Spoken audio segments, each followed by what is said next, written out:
All right, so it is 1:03. I think we can go ahead and get started. I'm going to turn it over to Clancy with the California Coalition for Rural Housing. Can take us through our next few slides. Sounds great. Thank you, Riley. So first of all, just welcome to everyone. Thank you for being here this afternoon to the Transformative Climate Communities, or TCC, workshop for DUC and rural communities. Next slide, please, Red. All right, and just some brief housekeeping notes.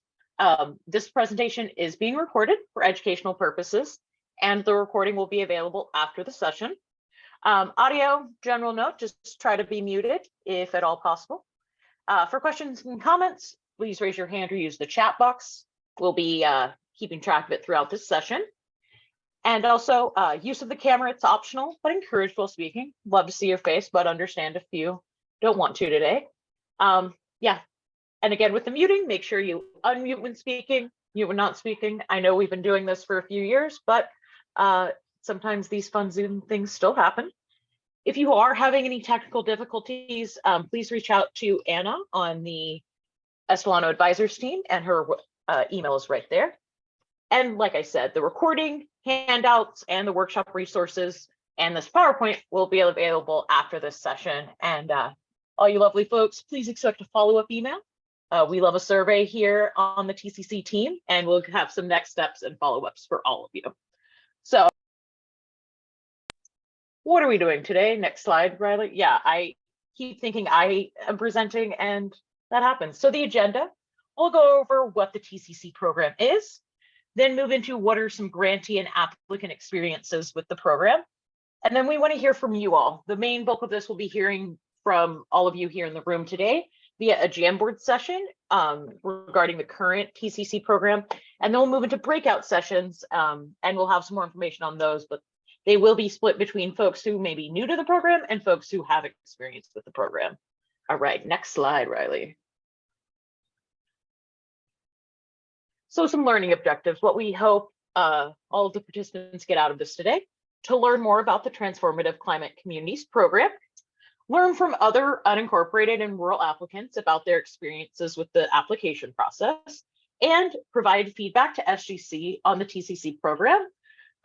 We are in the process of working on round 5 guidelines right now, and SGC is interested in hearing what might be some good feedback for them, or be what went well, what was really hard for rural and unincorporated communities, and then going from there. So setting that framework. As a reminder, throughout this session, later on, 2 months from now, if you have feedback about the TCC program, the email is right there, tcc@sgc.ca.gov, and they're more than happy to take any feedback that you aren't able to get out here today. So with that note, we're going to start introducing ourselves and the folks in the room. So I'm going to go ahead and next slide. Thank you, Riley. Attendees, if you could please introduce yourselves in the chat, your name, your organization, and maybe just one thing you hope to get out of today's session. And then I'm going to pass it to Riley, who will start introducing our team. But before that, I will introduce myself so he doesn't have to do it.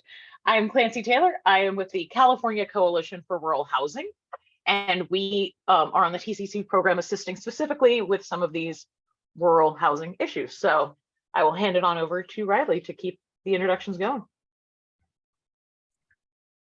Thanks, Clancy, and thank you all for joining as well. Great to see so much interest in our program and this workshop specifically. My name is Riley O'Brien. I'm a senior analyst with Estelano Advisors. And just to give you a sense of our role on the team, Estelano Advisors, we are the lead coordinator of the TCC technical assistance team. So we're a third-party team of consultants, organizations, and firms that provide technical assistance for the TCC program. And we have been involved in the program since round 1 of TCC, but we're really excited to be in more of a long-term partnership with the Strategic Growth Council over these next couple of years. So we led the round 4 application assistance, technical assistance program, and we'll be leading the same technical assistance services for round 5 and round 6. But we can't do this alone by any means. So we do have a broader technical assistance team that includes fellow lead TA providers, main points of contact at ARIP and CivicWell, as well as more specialized advisors within various other organizations and firms, including Clancy's organization, the California Coalition for Rural Housing, as well as the National Indian Justice Center.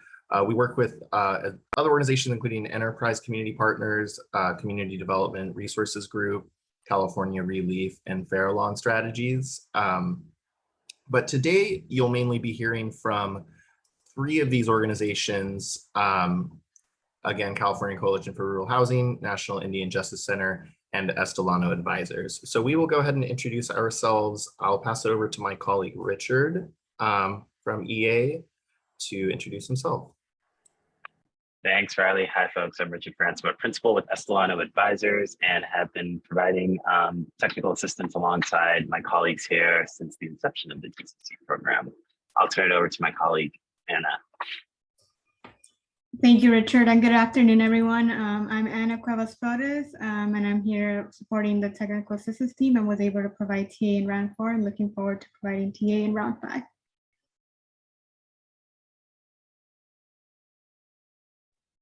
And with that, we can pass it over to Kate from CCRH. Thanks, Riley. Hi, all. Kate Rose, she, her pronouns. I'm the Director of Technical Assistance with the California Coalition for Rural Housing, working with Clancy on the technical assistance, and we're looking forward to providing TA for the next round. Let's see, pass it over to the National Indian Justice Center, perhaps Kelly or Christy. Hi, everyone. This is Raquel Myers with the National Indian Justice Center. Christy, next. Good afternoon. I'm Christy Garcia, and I'm the program manager for the National Indian Justice Center. I've been part of NIJC for 12 years now, and I currently are part of the TCC TA team. I'm looking forward to working with all of you. I'm glad to be here. Thank you. Thanks so much, everyone. And as a reminder, we are a third-party technical assistance team, but we are funded by the state, by the California Strategic Growth Council. So our goal is to help all applicants and all interested parties understand the TCC program and apply to it successfully, trying to level the playing field for folks. And one of our focus areas and the reason for our workshop today is helping to support rural communities and unincorporated communities with their applications. But we're thrilled that today we also have staff from the Strategic Growth Council to present to us today and provide an overview of the TCC program. So with that, I'm going to turn it over to SGC to introduce themselves and provide a brief overview of the TCC program itself. Great. Thank you, Riley. Greetings all. I'm flying blind here. I can't see who's on the call, but welcome to this call. Thank you for attending this workshop today.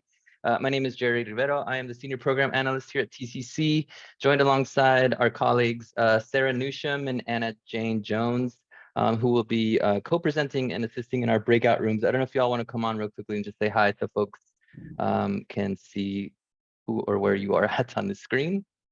Sarah or Anna Jane? Hi, I'm Sarah Newsham, excited to be here. Hey everyone, I'm Anna Jane. I'm an analyst with the TCC program. Happy to have you here. Awesome. Thank you both. All right. So as we said, we work for the Transformative Climate Communities program, which is a grant program administered by the Strategic Growth Council or SGC. Who is SGC, you may ask? SGC is a council made up of state agencies tasked with coordinating activities aimed at supporting the planning and development of sustainable communities with the vision of building healthy, thriving, and resilient communities for all. One of the ways that SGC works to accomplish this is through the Transformative Climate Communities program. We'd like to also note that SGC is committed to achieving racial equity in its operations, investments, and policy initiatives, and to achieve its vision for racial equity in which all people in California live in healthy, thriving, and resilient communities, regardless of race.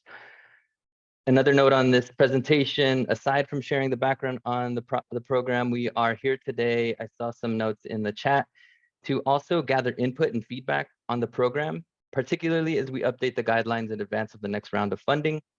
We, in the last round, had significant interest from unincorporated and rural communities, and we want to build upon this momentum as we continuously work to improve the program for the unincorporated/rural setting.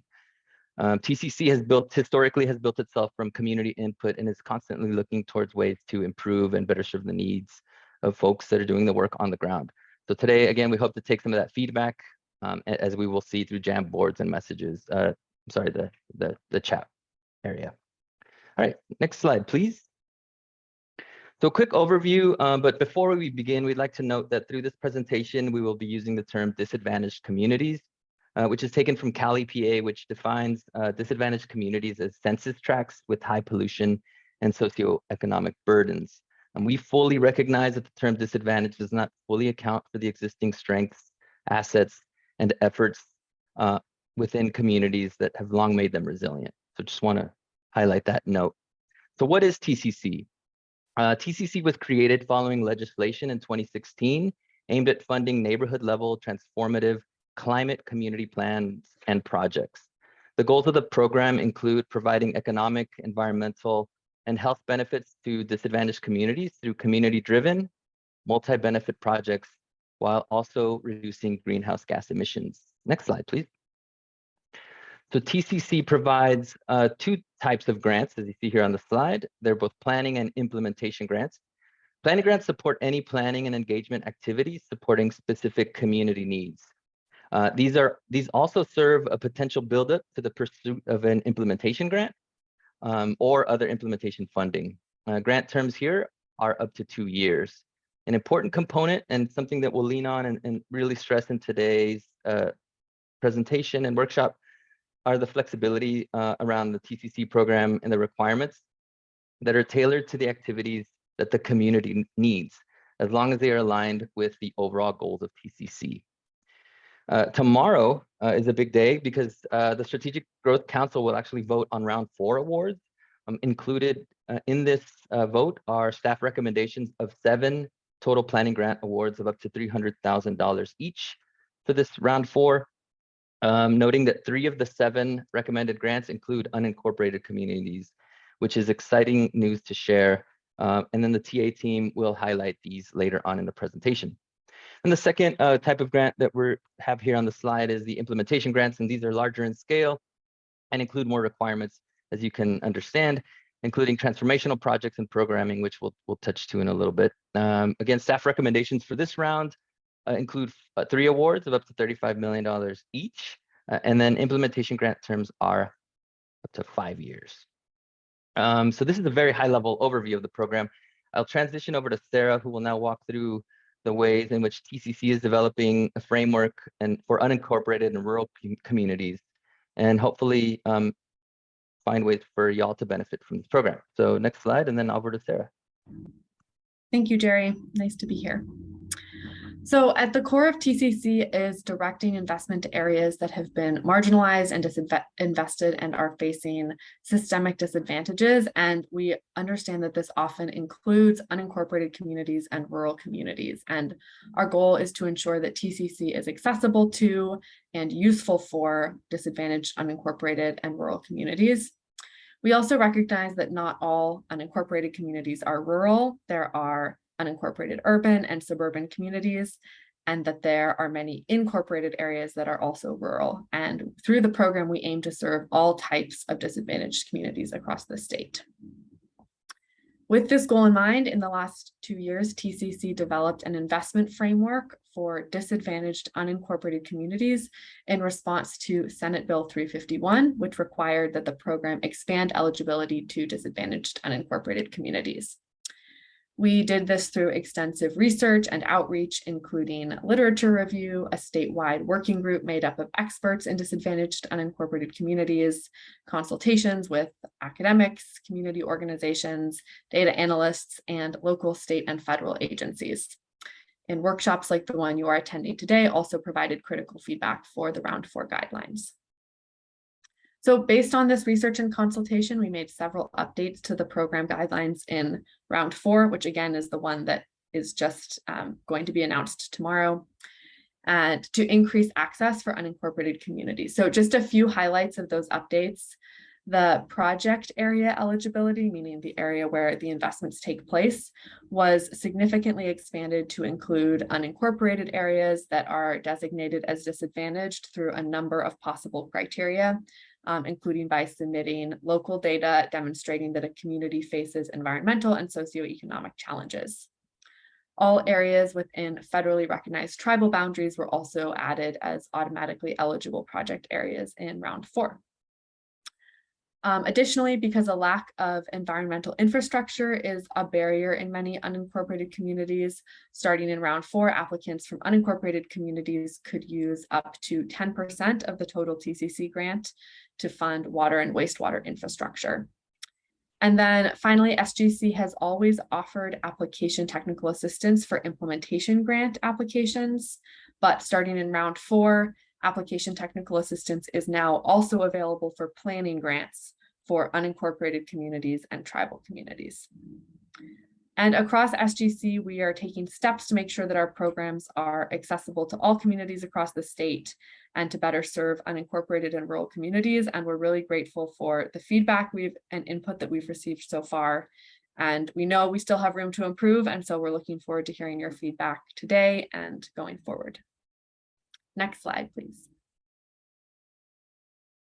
So as Jerry discussed, we're in the process of updating our program guidelines in advance of round 5 right now. And we're taking a number of steps to ensure that we center unincorporated communities and rural communities in this process. So we're working with CCRH and the rest of the TA team to identify the barriers and challenges that unincorporated communities faced during the round 4 application process and making sure we address those issues in round 5. We also administered a feedback survey to everyone who applied for or expressed their interest in this most recent round, which included a number of unincorporated and rural communities, and so we're incorporating that feedback as well.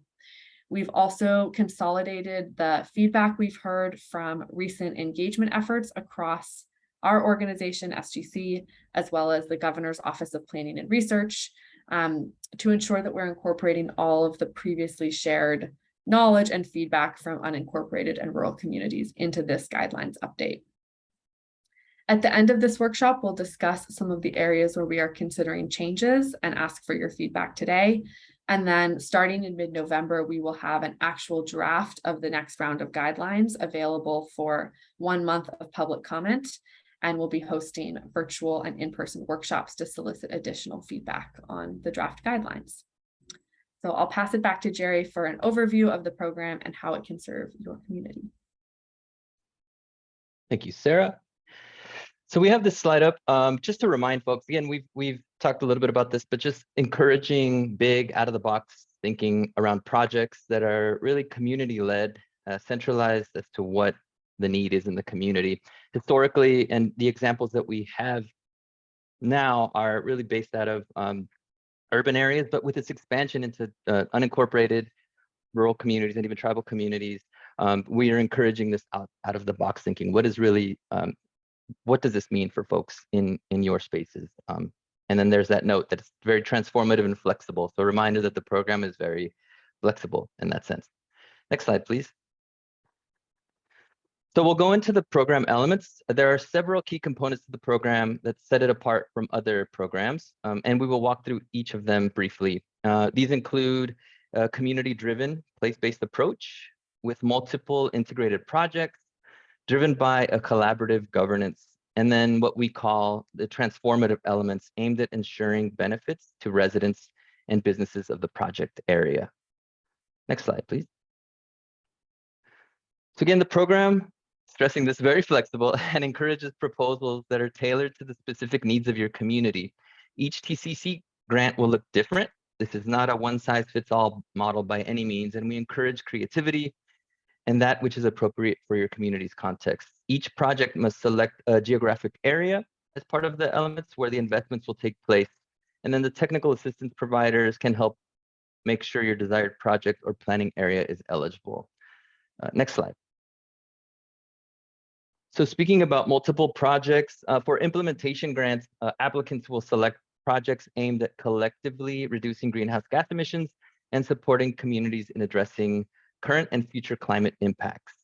The key here is the integration of projects. That is to say, the whole is greater than the sum of its parts. Here on this slide, we see an example of the implementation grant for Stockton Rising. It's a round 3 implementation grant. And then you can see some of these projects. Again, they're integrated throughout. They have a complete, it's not easy to see, complete streets projects, energy and water efficiency, urban greening, and they also address health strategies through an edible education programming, all within their project area. TCC staff and the technical assistance providers want to work with you to figure out how your community's needs can fit into these broad project types. And we'd like to note that because of the goals of the program, there must be some GHG reduction here, but the most important part is that the projects are supporting the community's shared vision. Next slide. Here we have an example of something that could fit within the unincorporated or rural communities, having access to basic environmental infrastructure as water and wastewater services and transit connectivity to job centers are part of the investment framework for unincorporated communities. Transportation is already funded through TCC, and in round 4, we added that up to 10% of TCC funds can go to helping unincorporated communities provide water and wastewater services. Next slide, please. So before discussing the collaborative stakeholder structure, we just wanted to have this slide up here to talk to who is eligible to apply. Here we see a list of qualifying applicants, noting that at least one co-applicant or the lead applicant or co-applicant must be a public agency, such as a county government. Again, this will all look different across different communities. We can talk to that in the next slide, please. The partners and stakeholders will come together and decide how they will collectively govern the implementation of the grant through the collaborative stakeholder structure. Here, a successful outcome of this of the collaborative stakeholder structure would be to include the development of long-term partnerships at multiple levels beyond the term of the grant. Next slide, please. Aside from the infrastructure project, TCC also funds what we call transformative elements, noted here in the next couple of slides. Transformative elements work to enhance program objectives and to ensure that the proposed strategies and projects provide co-benefits for residents of the proposed project areas. Implementation grants must address all of the transformative elements. The first 3 here on the screen are funded through the grant, and applicants must submit a proposal for each of these. Community engagement will describe future community engagement plans and ways that feedback will inform project implementation through the grant term. The displacement avoidance element will describe, have them out of order here, describe what the current vulnerabilities exist for residents and small businesses, as well as strategies to avoid displacement. And then the workforce development plan will develop workforce and educational training programs leading to high quality jobs for residents of the project area. Next slide, we'll talk a little bit more to the transformative plans. There's a climate adaptation and resilience, which will identify climate change risks in the project area, anticipated impacts, and then the ways that the proposed projects would reduce these impacts and promote resiliency. Data collection and indicator tracking, grantees will track GHG and benefit indicators, as well as program-specific indicators. These are handled through a vetted third-party evaluator. And then the leverage funding transformative element, which is transformative in that it is meant to catalyze and enhance additional investments in the project area. And you'll see here, applicants must leverage additional funding equal to at least 50% of the total grant awarded. And then this is also repeated on the following slide. Yeah. So this is another slide on the leverage funding requirements, kept that in there. But yeah, it's a repeat from what we had said. 50% of the requested grant funds must be committed and verified at the time of application. I think with that said, I will toss it back to Riley and the TA team, if not mistaken. That is correct. And one thing that we want to try to emphasize today is understanding the differences between the implementation grant and the planning grant, and helping you get some sense of what grant type may be better suited for your situation. We do, although the guidelines are not out yet and the application is not out yet, we do recommend starting as early as possible with thinking through the various components of the applications if you are interested. And within the implementation grant, it's worth sort of reiterating that proposals for these implementation grants, which are multi-million-dollar grants, they tens of millions of dollars to be more precise. They must address all 3 TCC program objectives and include various components that relate to multiple projects. So it's not just one project that this program is meant to fund. It's a series of projects, as we saw with the Stockton example. And there's sort of a, the core of all of this should be the community's vision statement. The vision statement is one of the core aspects of the application, and it is meant to be really the foundation of which strategies, which projects are selected, and how the transformative elements are framed. And moving on to talk a bit more about what goes into the implementation grant application.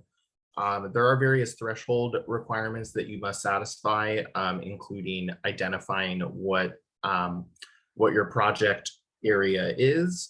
So there are maps that you would include. There are letters of support that must be included.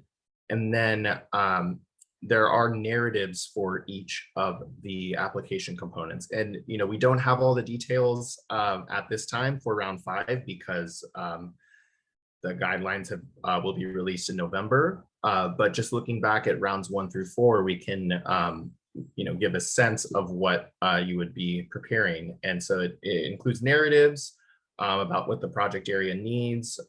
It would include narratives about the multiple quantifiable projects that must be quantified in terms of their potential to reduce greenhouse gas emissions, as well as all of the transformative elements that Jerry described earlier. And then along with these projects, for each of these areas, there must be a work plan, a budget, and readiness documentation to show that once awarded funds, that these projects would be ready for construction and implementation.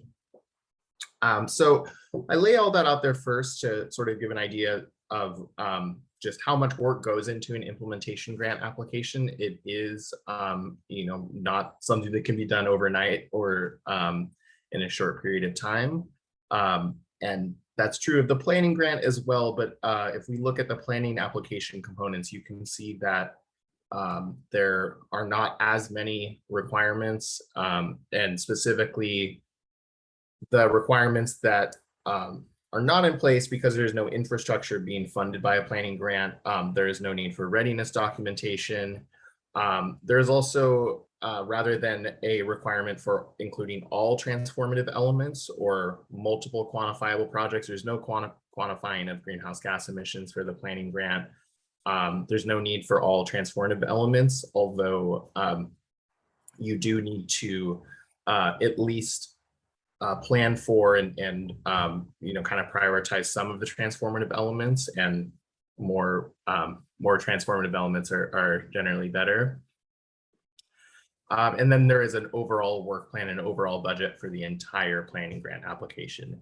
So it's a little less complicated, a bit fewer moving parts, but still something that can be a heavy lift, still something that takes a while, can't be done overnight. So we like to, just be upfront about that and note some of these differences between the 2 grant types.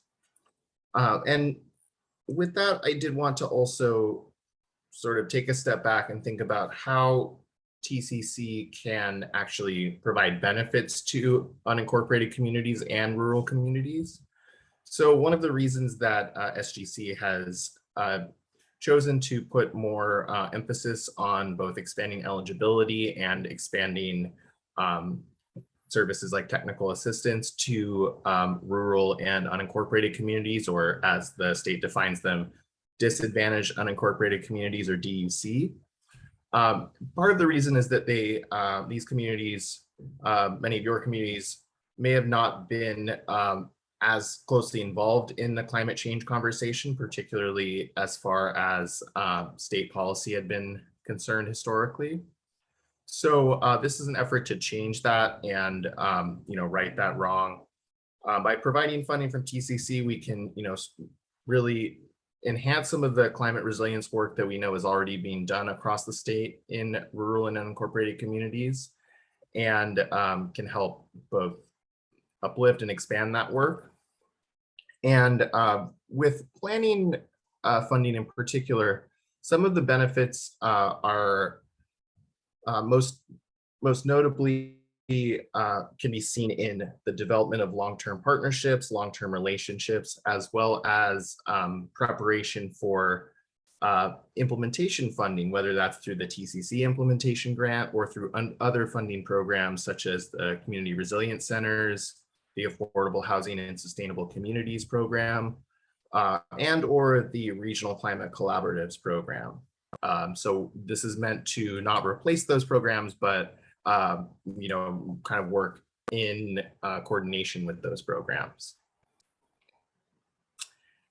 And so with that, we did want to look back on the grants that have been awarded so far in the first 3 rounds, as well as take a look at the 3 grants in unincorporated communities that have been recommended to be officially awarded tomorrow for round 4. So with that, I believe I'll turn it back over to SGC to go through the examples of previous grantees. Yeah, I could take this. So yeah, so here's again, this is the recommendations we're making. We have rounds 1 through 3, which are current, and the recommendations are round 4, as you see in the violet. Is teal like purple? That's purple, purplish color. So we see, again, these are recommendations for planning grants. We see the Hoopa Valley Tribe, the Karuk Tribe, the Wyatt Tribe, as well as Monterey County, Tulare County, Chicken Ranch Rancheria, and then San Diego County down in Southern California. So yeah, these are our recommendations that'll be voted on tomorrow by the council for planning grants. And I think the next map might be the implementation grant. There we go. So yeah, so we, again, same, round 4 are the recommendations for the City of Richmond, City of Richmond, community partners who are in South LA, and then a City of Stockton will get a recommended round 4 award to supplement a partial award received in round 3. As you can see, these TCC implementation grants, as we talked about, they're larger grants, and you can see the award amounts here. And clearly there's a difference between planning and implementation as far as the spread.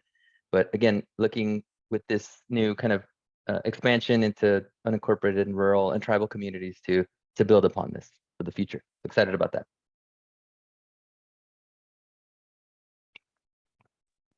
Thank you, Jerry. And with that in mind, we want to be upfront about the fact that in round 4, although unincorporated and rural communities were eligible to apply for an implementation grant, unincorporated communities chose not to apply for the round 4 implementation grant, and the folks who were awarded were in more urban areas in round 4, but not necessarily in the largest cities of California. Stockton in particular was awarded full funding for their round 3 proposal and expanded round 4 proposal.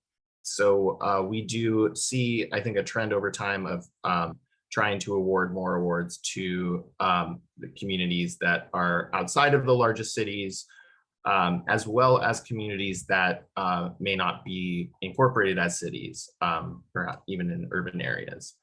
But with the planning grants, as Jerry noted, we do have a large number of round 4 recommended grantees from unincorporated and rural communities. And one of those that falls into both categories is the unincorporated community of Allensworth. So the disadvantaged unincorporated community by the state's definition that is recommended for an award is Allensworth in Tulare County. Their proposal requested funding for a location and sequencing plan for infrastructure. They also requested funding for planning for sewage and arsenic remediation. So I think that sort of underscores the fact that TCC funds both for planning and implementation. A portion of those can go toward sort of basic infrastructure and basic health considerations in communities that may otherwise not be able to access certain resources in certain ways. And lastly, the Allensworth proposal, really focused on, as far as this infrastructure, planning for a civic center expansion, for a solar farm, and for land for BIPOC farmer training. And with that, there is, I think, an opportunity for a more resilient rural community, and thinking in terms of not only reducing greenhouse gas emissions, but talking about a community that maybe already has low greenhouse gas emissions, becoming even more resilient, perhaps preventing future greenhouse gas emissions. And with this, we can see the project area map for the Allensworth grant. And I know we have someone from the Allensworth Progressive Association on the line today, unable to speak, but we do appreciate them joining our conversation today. And it's worth noting also that in this map you can see, it's a bit tough to see, but there are only a couple of smaller towns in the vicinity of Allensworth, which is the area outlined in black. And those towns, this is a kind of more on the rural end of the spectrum as far as the unincorporated grantees recommended for round 4 planning grants. Looking at another grantee recommended for a round 4 award, Spring Valley in San Diego County. They are more on the urban end of the spectrum, in sort of an inner ring suburb of the city of San Diego, but again, in an unincorporated portion of San Diego County. And they had proposed a set of coordinated plans focused on housing, mobility, food, and public health, including specifically studying a community land trust model for housing, as well as audits for first and last mile connections to the transit stations and transit stops in the area. So that's enhancing pedestrian and bicycle safety, plans for local food justice and food production, and also an assessment to prepare for a federally qualifying health center. And so if we look at the project area map for the San Diego County proposal, you can see, just based on, I think, the number of roads and number of even the number of census tracts shown in this map, you can see that it is a more dense, more urbanized community. So this grant is not only meant to assist unincorporated rural communities, but also unincorporated communities in a more urban or suburban setting. And then last but not least, we have also, or SGC has also recommended an award to the Pajaro community of Monterey County. So I'll turn it over to Clancy to talk a bit about this one. Sure, yeah. And I'll kind of set it up, and then I will actually pass it on to a representative from this application and hopefully soon to be funded project. So the unincorporated community, it's a farm worker and kind of not limited English proficiency community out in Monterey County. Like we said, historically a farm working community, and it is unincorporated.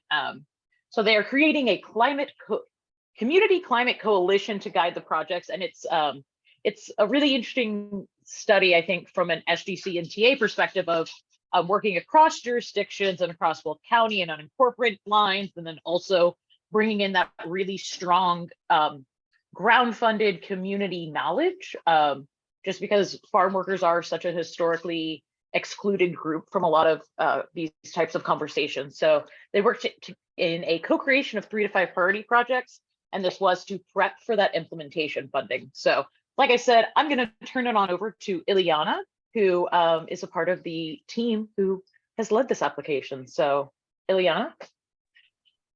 Hi, everyone. It's a pleasure to be here in community with you and learning about all the different ways that you guys might get inspired and creative in terms of submitting applications. I wanted to share with you just a few lessons learned from our experience going through this application process. First and foremost was that as an unincorporated rural community, we were given technical assistance automatically, and that was so helpful. Please, if you can, and if you qualify, lean in, use it, ask your questions. We found our team to be very responsive, especially because we had a lot of questions surrounding the nuances and clarifications around working in a cross-jurisdictional area. So Pajaro Valley is unincorporated Monterey County, and it directly borders the city of Watsonville. They're connected by one bridge. And so the community very much acts and feels and lives its daily life as one community, but politically they're very different. One's in one county, one's in another, right? One's in an urban identified city and one is in an unincorporated area. And so we faced a lot of challenges in terms of navigating our project area encompassing both jurisdictions, and TA was immensely helpful in that. Another suggestion would be to, as the team has already mentioned, get started as early as you can, because there are going to be unexpected roadblocks and unexpected questions, as we had with our cross-jurisdictional challenge in particular. And the earlier you get started, the more creative you can be and the more time you have to have a thought process in place. Also, look at the uniqueness of your community and what kind of assets you have and lean into those, speak from those, and look at how you can build upon those. That was really helpful for us as we developed this plan. Our co-applicants had done a community needs assessment, and we held community listening sessions to see what it was that other organizations in our regions were already doing, and to see if there was an interest in this grant and if it aligned with existing strategic priorities and strategic goals for those organizations, so that we weren't recreating work. We were really looking at leveraging what was already kind of on the plate and a top priority for folks, and then strengthening that and using these resources to kind of bring more clarity and focus to that conversation. And then just overall in general, we as a team kind of realized when we looked back is like, regardless of whether or not we get this grant, it was a great learning exercise. Like we were able to come together as a community, really identify some areas of focus where we needed to expand and work on some gaps and areas for us to really work together and become more competitive in future applications as a group and as a collective whole. So regardless of whether or not you get this grant, if you decide to apply or if these conversations happen, the fact that they happen and the fact that people start thinking about cross-sector collaborations or start including you in these conversations in your region, I'd say it's a win at the end of the day, no matter what the result of this grant application would be. So that's all I have. I don't know if anyone has any questions. I'm happy to connect or help provide insight. Let me know. Yeah, and I just want to say thank you to Ileana and thanks to the folks from Allensworth that are here. Thank you for continuing to support the program. And I don't know, I'm just really hopeful after, the changes that SGC has made going forward into the future of what we can do in these rural and unincorporated communities around the TCC program, because I think we've done some good work regarding this round 4 and just looking forward to the future in round 5 and beyond. So with that, I think we'll pass it back over to Riley.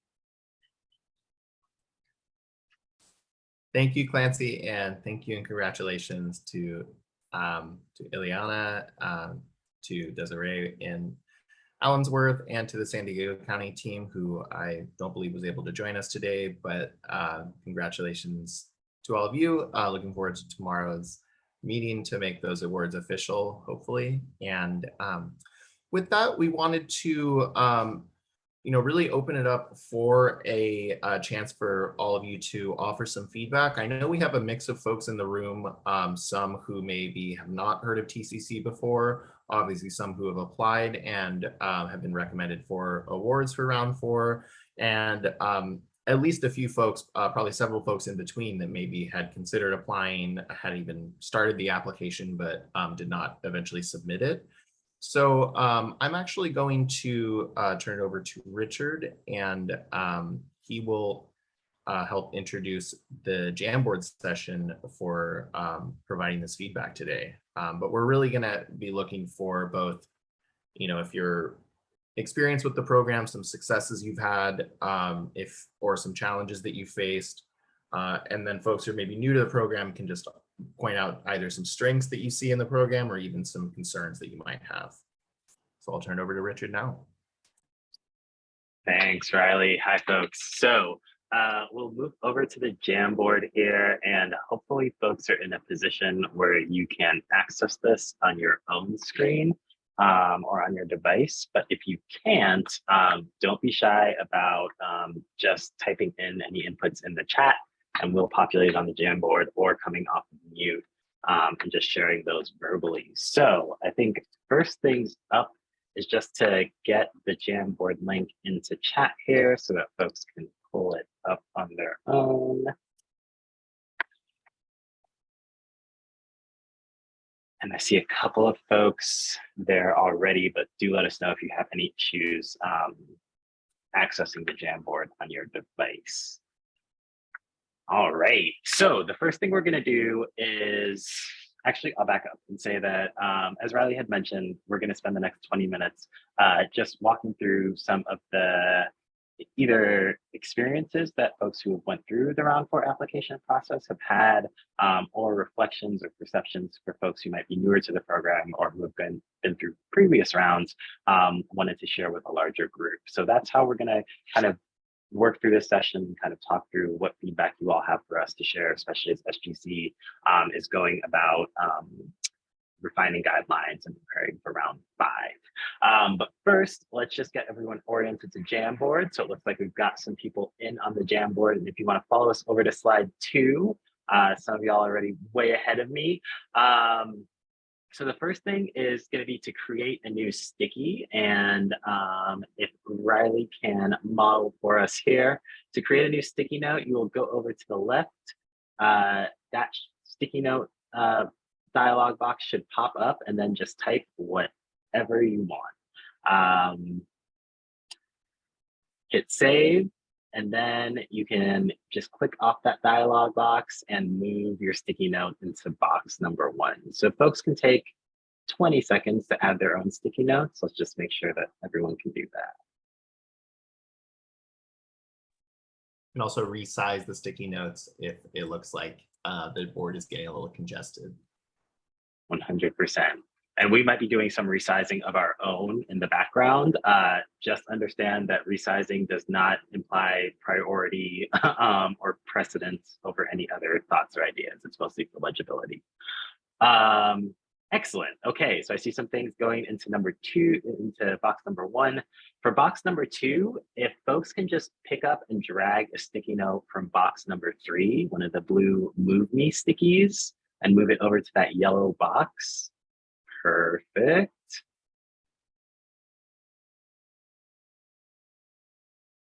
And then the last piece of this is that we wanted to give everyone an opportunity to either +1 an idea, upvote an idea, or in some cases deprioritize ideas or raise questions. So we've got a bucket of reaction icons there at the bottom. Feel free to pick one of those up. You can just grab it with your cursor and then move it over to box number 4.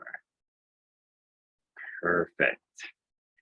And the idea with those reaction icons is that if someone posts a sticky that resonates with you or doesn't, or that raises questions, you can move over a reaction icon, and that can signify to the larger group how you feel about that particular sentiment. Okay, it looks like folks have got the basics down. Is there any technical issues that folks want to raise before we move on to the actual exercise?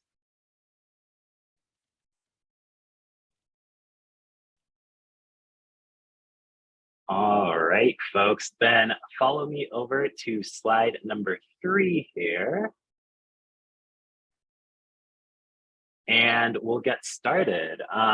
So the first question that we have for you all is just to kind of reflect and share more generally about the Transformative Climate Communities program, this latest round. So this is the round that just closed out and that the award recommendations were just announced for round 4. And so the first thing that we want to get a sense of is, what did you all see as successes or strengths of the program during this round? So if folks can just take a minute and just populate some sticky notes and move it into that green box on the left there, then that's how we'll get started. So I'll give us, let's say, 2 minutes to populate this one.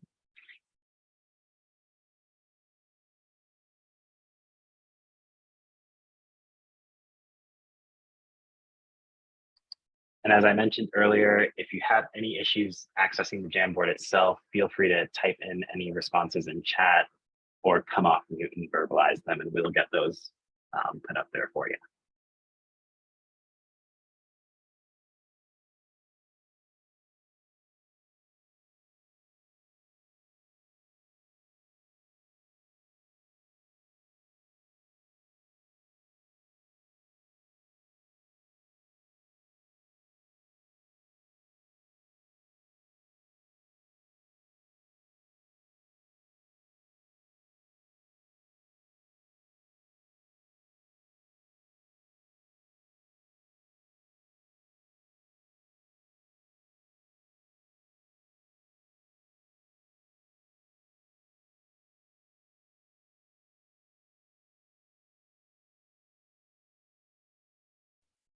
And folks, feel free to start moving over reaction icons if you either have questions or want to give a +1 for endorsement of anything that's on here.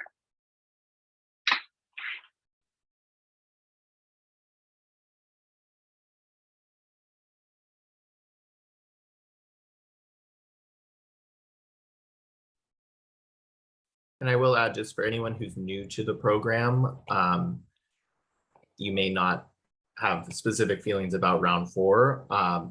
Feel free to just react to what we've talked about today and just giving your first impressions of the program.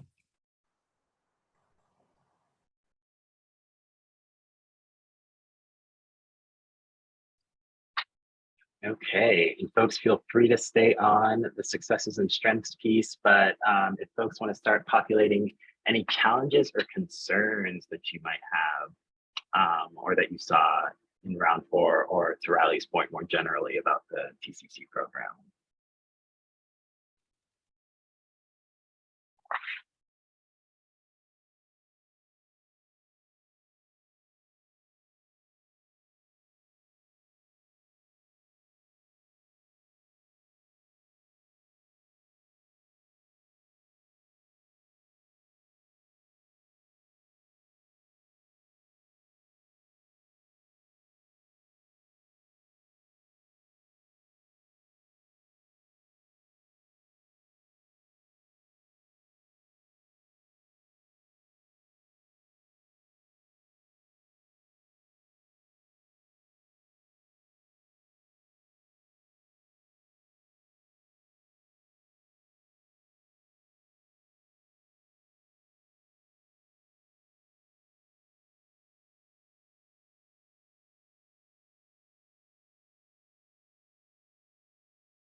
All right, and as those challenges and concerns pop up there, feel free to move any of the reaction icons if you have questions or would like to offer support for any of those.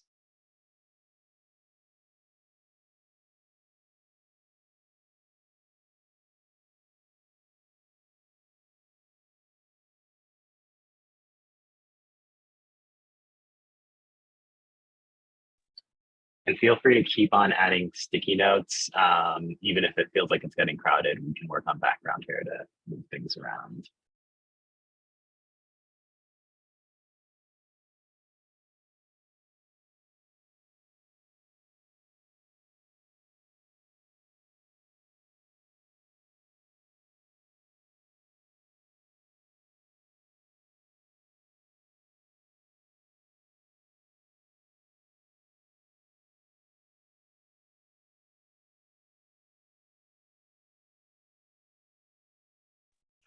And if I could interject a little, I think for folks that I see someone put a note there that said not aware of the program, I think this is also good data that we're collecting. This is great. I think as we had mentioned, also want to hear from y'all to see what works. Does this work? Will this work in your community setting? Where can we improve? Things like that. Things of those sort are also very helpful to us moving forward and part of this reflection and sharing Jamboard. So encouraging folks to add that as well. I have a question for the flexibility to self-define project area and DUC status. If the person, did you mean for that to be in success or challenges? Because I saw it in both, and I just wanted to make sure that comment is properly captured.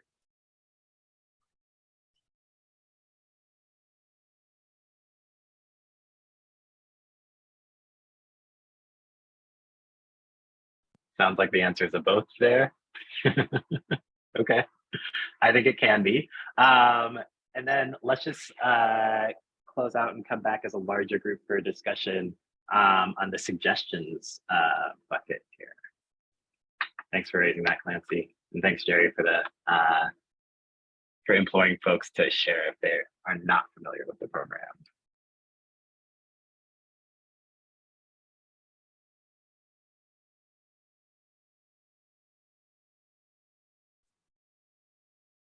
And I think one thing we can do is, it's great to see that some of you have asked questions in the Jamboard, and I think some of these we can answer pretty quickly, and others might be a longer answer or an answer of at this point we don't know because the Round 5 guidelines are out. But one of the reasons that we're hosting this workshop today is so that we can help tweak those guidelines if possible to serve your needs. So one question I see that has a pretty quick answer is, are nonprofits able to lead applications? The answer to that is yes, absolutely. And if we can go back to that slide once we bring the slideshow back up to just remind folks of the list of eligible applicants.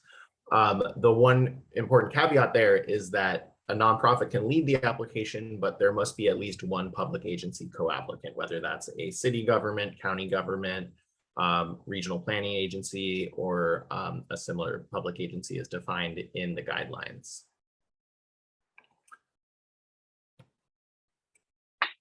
Thanks for that quick answer there, Riley. So folks, feel free to keep on populating, but I do want to bring us back together just to kind of look at some of the themes that came up here. So first, I'll just ask, is there anything that folks wanted to raise or reflect on or kind of emphasize for the larger group to consider?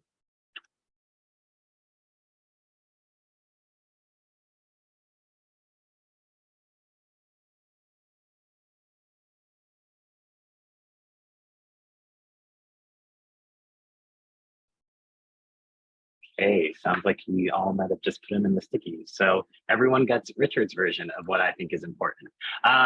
So looking at the successes and strengths here, really looking at the inclusion of technical assistance for the program and the specific emphasis on including disadvantaged unincorporated communities for the state's designation.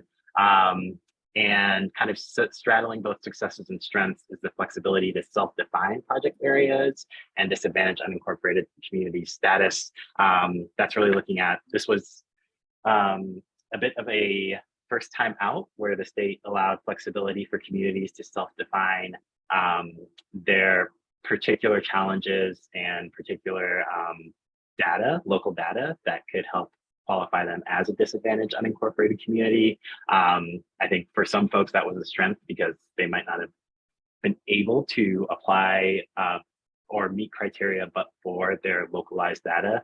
And then for other folks, it might have been a challenge because you need that localized data and you need to be able to make a case to SGC. So that's a helpful one there. Any other reflections on successes and strengths or any questions that came up for folks?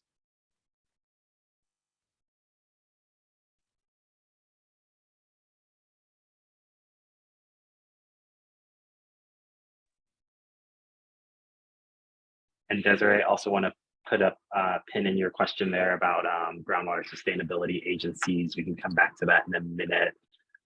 Looking at challenges and concerns, it looks like generally this is a very complex program, and so really broad guidelines, and it was difficult for a lot of communities to understand or to see how their specific project and vision might fit into those really detailed requirements the state has for this program.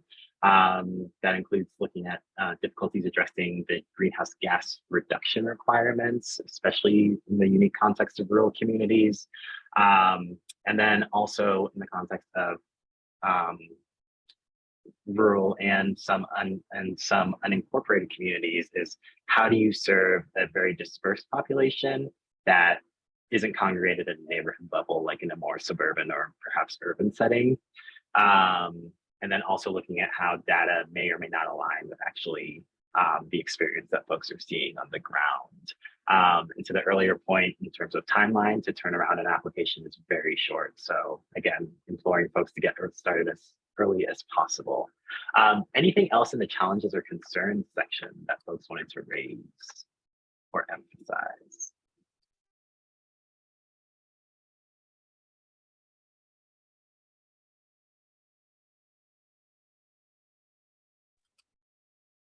Okay, and then in the suggestions, I see many, many +1s here. So having a lessons learned workshop, now that we have those recommendations and hopefully approval soon from the council on the awarded grants for round 4, and then simplification, simplified workbooks or checklists or best practices, particularly geared towards smaller community-based organizations. So yeah, so part of our work here is to identify potential resources that we can provide to folks. So that's a really helpful suggestion there. Anything else on the suggestion front that folks wanted to raise?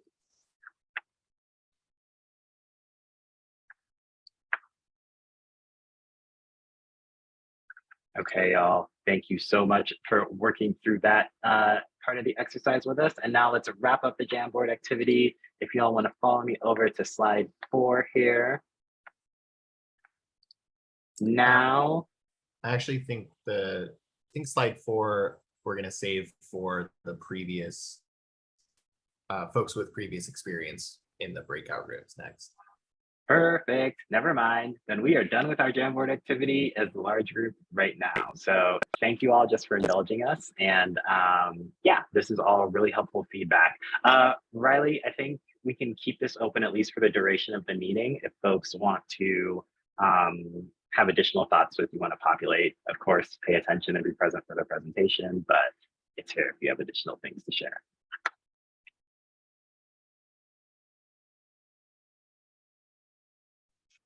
Yes, exactly. Thanks, Richard. And with that, we will bring the slideshow back up and we can talk a little bit more about some of the changes that may be coming for round 5. But in relation to that, I did want to just note that for those of you who suggested a lessons learned workshop, you're in luck because we do have one tentatively planned for January. We don't have the exact date, but as soon as we do, we will send that out to you in the same channels that you received the links to this one. And that workshop will be held after the round 5 guidelines have been drafted and reviewed by the public. So we'll have a much better idea of exactly what some of the lessons learned, how you can apply those lessons learned from round 4 to round 5. But of course, we also would like to hear any lessons learned that those of you who applied or started applications in round 4, feel free to still put those on the Jamboard.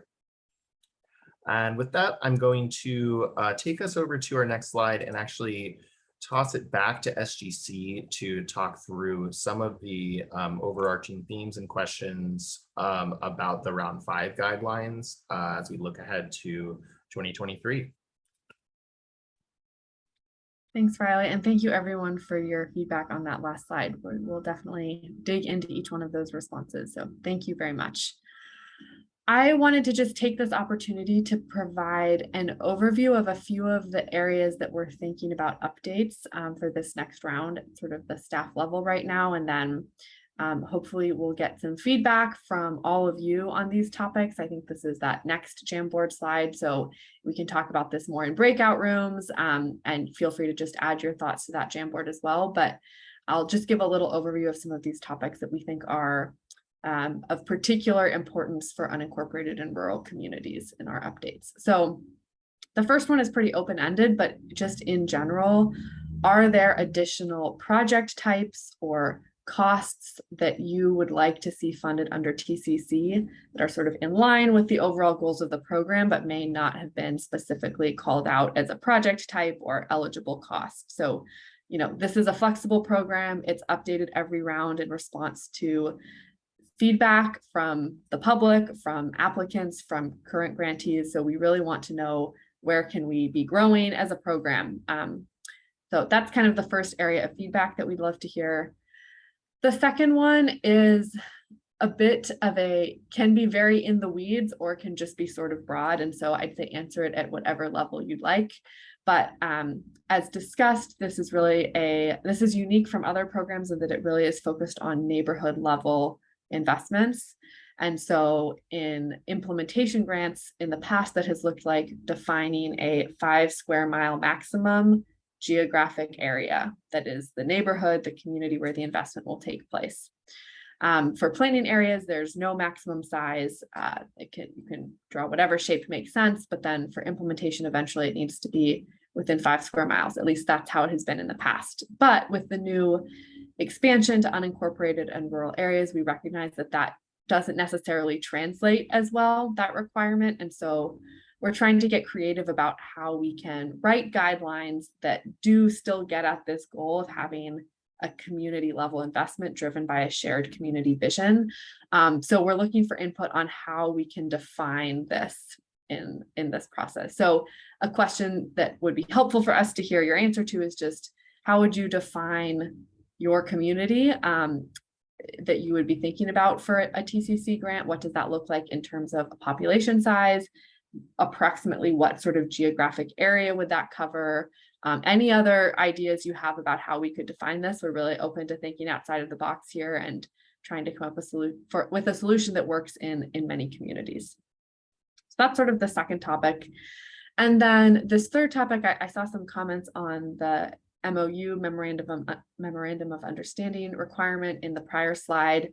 And for projects that cross jurisdictional boundaries, meaning you might have 2 different counties, or you have a city and a county, or a tribal area and a county, we required in this past round that those relevant agencies came together and signed an agreement basically saying how they would support this project. Because if you have a public agency in just one of those areas, but you're trying to build a project in another area, we wanted to make sure that that agency was going to be supportive and help with all of the coordination that makes these TCC projects possible and transformative. And so but we also heard that maybe that was too onerous of a requirement or wasn't really getting at the issue. And so we're just wondering, what would you want to see in this program in terms of the application process and the requirements to facilitate that partnership building with the agencies that will be helping implement it, just to ensure the success of the projects, and what might that look like? And also, this can be a much broader question about how can this program facilitate partnership building in all of the ways that looks, not necessarily just with public agencies. The fourth topic here is displacement avoidance. So we didn't go into this in too much detail, but one of the transformative elements is avoiding displacement of residents and businesses within the project area. And so we require the adoption of long-term and short-term strategies, programs to support displacement avoidance. And we're wondering, just what would that look like in your unincorporated or rural community? What are the displacement needs and pressures, and how could a grant support through, funded activities through this grant support displacement avoidance? Or just what are your thoughts on that requirement of the grant? And then finally, as Jerry discussed, we require sort of basic environmental infrastructure through TCC, either already existing or funded. And so we're just wondering, would 10%, which is the current cap on that the wastewater and water infrastructure, would that be sufficient to help your community meet these sort of requirements to provide basic environmental infrastructure to your community? So I think we will discuss those further in breakout rooms to the degree that you would like to, but also, as was said earlier, if you have thoughts on any of these and anywhere from now on, please just send us an email at the address that's in the chat and been posted elsewhere. We always want to hear feedback any time of the year, no matter where we are in the cycle. And then again, we'll be releasing the draft guidelines in mid-November and have very focused outreach around the guidelines and gathering feedback. So this is not at all your last chance to provide feedback on these and all other topics, but we just thought this might be a place to start today. I'll pass it back to you, Rylan. Thanks. Thanks so much, Sarah. And I saw in the chat that some folks had wanted to learn a bit more about which planning grants were funded previously. So we're going to go back to slide 28 just to talk through that for a moment. And you can see that with the round 4 expanded eligibility that we were able to reach many more rural communities and tribal entities in both in Northern California and in parts of Central and Southern California. And I think another point that we wanted to return to was the eligible applicant types. So I believe that's just a few slides earlier. So you can see community-based organizations and other nonprofit organizations are toward the top of the list. So we generally like to see a community-based organization and a local government partnership in these applications. That is generally how they tend to be structured, but there can be a variety of configurations, a variety of eligible applicant types. And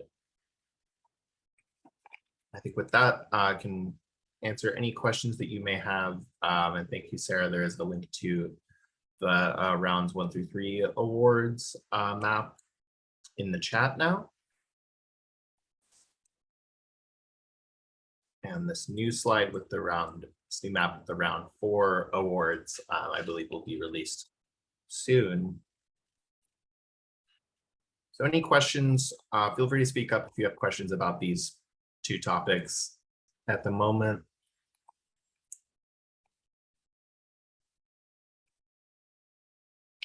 But hearing none, we can perhaps discuss this further in our breakout rooms. And so we are going to separate into breakout rooms for the last, I believe for 10 minutes or so, have a chance to discuss some of these questions that Sarah described in more detail. But we understand that there are folks who are new to TCC. So we are going to open the breakout rooms now and ask that if you are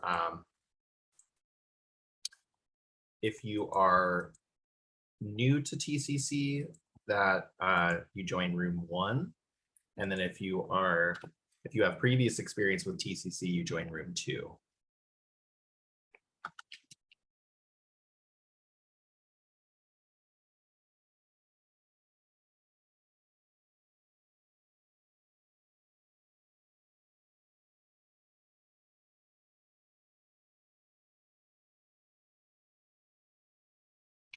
Breakout rooms are now open. So please feel free to join the room that best describes your experience with TCC.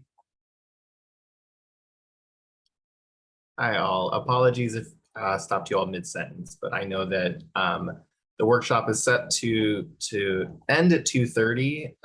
The TA providers and SGC staff, most of us I think are able to stay on until 3, so we're gonna have a bit of extra time, but recognizing that some of you may have to leave at 2:30, wanted to just provide some closing remarks on the round 5 process and next steps. And so with the slideshow back up, just wanted to note the round 5 timeline. So this workshop is considered part of the pre-application technical assistance for round 5. We will be following up with you with more information and more perhaps questions and an invitation again to a workshop in January for unincorporated and rural communities that is centered around preparing for round 5 specifically. The round 5 draft guidelines will come out in mid-November. They will be open for 30 days for public comment through mid-December, and then adopted in February 2023. The actual application and notice of funding availability will be posted in March 2023. And it's at that time that we'll be able to start working with you all in kind of more specific terms around the round 5 application. For implementation grants, the pre-proposal submission deadline will take place around April or May. And the final deadline will be in summer 2023. I guess it'll be a summary 2023. But that will be the kind of the general timeline. And then a year from now, we'll adopt round 5 awards. So as far as next steps, what we would ask you all to do is to complete the intake survey for pre-application TA. If one of you could put that in the chat, that would be great. The intake survey form. In fact, I think I have it right here. So I'll go ahead and put it in the chat right now. Fill out this survey and you can provide more input on the process and also be in the queue for a one-on-one consultation at some point. You can also reach out to the TA team directly. So that includes Estelado Advisors or EA. You can reach out to me, you can reach out to CCRH, and Clancy's email is here. You can also reach out to National Indian Justice Center, which we strongly recommend, especially for rural communities, learning about and reaching out to your tribal neighbors, since so many rural communities have reservations nearby, to ensure that you can have a partnership and that everyone's on the same page if there are planning efforts going on in your community. And then as far as next steps, just bigger picture, we strongly suggest thinking about your project or planning area, trying to define what that may be if you're not sure, which neighborhoods to focus on, which areas, which portions of the county or even multiple counties to focus on. You can start thinking about that, start thinking about partners. For unincorporated communities, partners are oftentimes the county or the council of governments in your area, the planning organizations in your area. And then thinking about some of the strategies that you may want to pursue, whether that's the project strategies, the project types, the transformative elements, and think about things that could benefit your local economies, your local public health, while also preventing or reducing greenhouse gas emissions. And with that, we will close the presentation portion of this workshop. But again, we'll be on the line here for at least another 30 minutes to answer any questions. We can continue the conversations that were going on in the breakout rooms. Could even reopen the breakout rooms if you all would like. But thank you all so much for attending and joining us today and sharing your experiences. And we're really excited to make this program even better for round 5 and beyond. Thank you so much.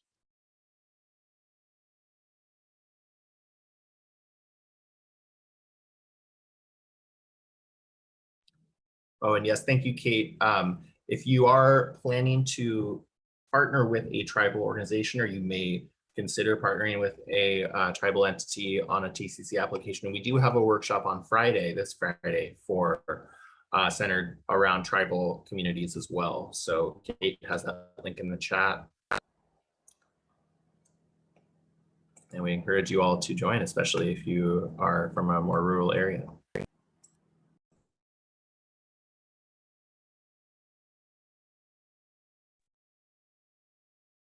Are you guys going to stick around a little bit?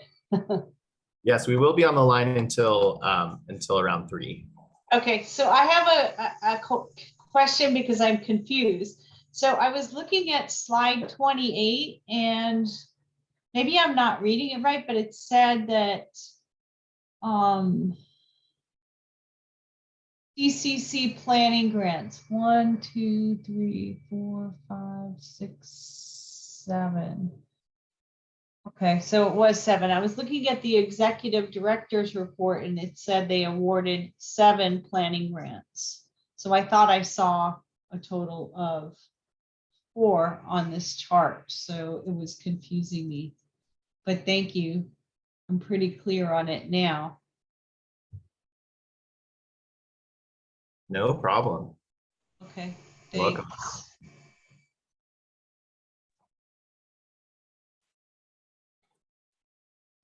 Richard was in the middle of kind of addressing a question from somebody in the kind of new to TCC breakout rooms, and I think she might still be on the line. Nope, she might have just dropped. Yeah, I think she left. I give them my our contact information in case they wanted to follow up. So open to that as well. Thank you. Thanks.